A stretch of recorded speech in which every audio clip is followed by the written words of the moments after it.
Next ম্যাচে Bangladesh innings এবং 600 রানের ব্যবধানে হারলাম, খুব খারাপ। আমরা খুব সমালোচনা করব, হ্যাঁ কেন বাংলাদেশ না ধরে রাখতে পারে না, কেন জেতার পরের ম্যাচটা ভালো, সবই হবে, কিন্তু এই ম্যাচের স্কোর কার্ডটা তো চেঞ্জ হবে না।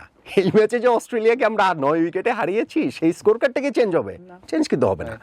ফলে ওই জাতীয় কথাবার্তা যারা বলেন, এইখানে দুইটা ভাগ আছে। একটা ভাগ আছে যে সংশয়ের জায়গা থেকে বাংলাদেশ ক্রিকেটটা ফলো করছেন অনেক দিন ধরে, তারা জানেন যে বাংলাদেশ এরকম সময় এরকম আমরা করি। কিন্তু 2006 ফতুল্লা টেস্ট আমরা অস্ট্রেলিয়াকে তো প্রায় হারিয়ে দিয়েছিলাম। সেইখানটাতে আমরা 3 উইকেটে ম্যাচ হেরেছি। নেক্সট টেস্ট চিটাগাং আমরা ইনিংস ব্যবধানে হেরেছি। জেসন গিলস্পি ডাবল সেঞ্চুরি করছেন, ফেয়ার এনাফ, এখানেও সেটা হতে পারে। একটা আছে সংশয় থেকে, ভালোবাসা থেকে।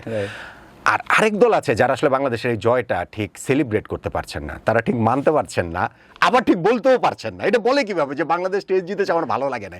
তখন তারা এরকম বিভিন্ন লুপহোলস খুঁজে বের করে যে না না না, বাংলাদেশে এক টেস্ট জিতেছে, পরের টেস্ট আসবে না। বাংলাদেশে অস্ট্রেলিয়ার সঙ্গে জিতেছে, আগের টেস্টে তো জিম্বাবুয়ের কাছে হেরে গেছিল। ভাই, আপনি যদি আগের টেস্টে যেই দলটা জিম্বাবুয়ের কাছে হেরেছে, গত সপ্তাহে যেই দলটা ক্রিকেট অস্ট্রেলিয়া 11-এর কাছে হেরেছে, ইনিংস ব্যবধানে হেরেছে, 54 রানে অল আউট হয়ে হেরেছে, সেই দলটা যখন টেস্ট জেতে তখন ওই ক্রেডিটটা আরও বেড়ে যায়।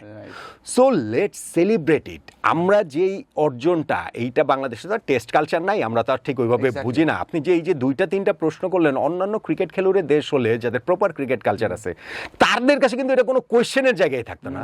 The best victory. সো যখন আমরা এটা জিতেছি, তখন আমরা আগে এটা সেলিব্রেট করি, তারপরে গিয়ে আমরা পরের টেস্টে, হ্যাঁ তারপরে সময় চলে এসেছে, পরের টেস্টটাতে চলেই এসেছে। আমি দর্শকদের কথা বলছি সেই জায়গাটা থেকে যে হ্যাঁ ঠিক আছে, আমরা পরের টেস্টে ভালো করে, অবশ্যই আমাদের আসার জায়গা থেকে ভালো করা।